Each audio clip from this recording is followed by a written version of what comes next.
এই তো উচ্ছে চাষ হয়েছে, হ্যাঁ, এবছর উচ্ছের পরিস্থিতি কি? উচ্ছে বাগান করেছি, কিন্তু আবহাওয়ার পরিবর্তনের জন্য উচ্ছে হচ্ছে না গাছে।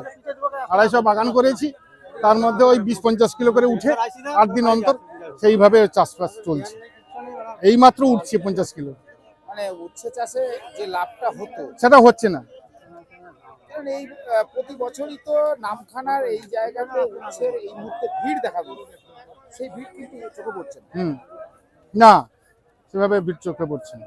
তাহলে কি উচ্ছের চাষিদের শুধু অসুবিধা না ব্যবসায়ীদেরও অসুবিধা? ব্যবসায়ীদের অসুবিধা, যেরকম ব্যবসায়ী নেই, আর চাষিও আমরা মরে যাচ্ছি। চাষি চাষ করেও মাল পাচ্ছে না। তাহলে কি সার ওষুধ বিষের দাম কি বেড়েছে? বেড়েছে।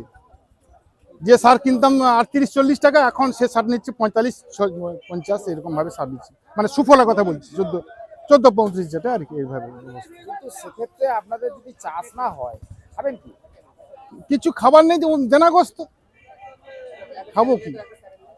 এই চাষ তো আপনাদের নামখানা এলাকায় একদম এলাকা জুড়েই হয় হ্যাঁ হ্যাঁ হ্যাঁ হ্যাঁ, এই সময়টা। এই সময়টা।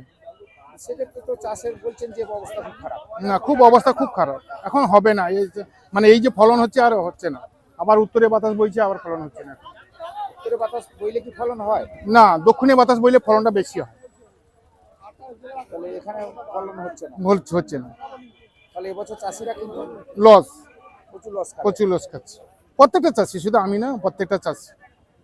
খাবে। নাম আপনার? আমার নাম গোপাল দাস, বাড়ি হরিপুর, নামখানা থানা।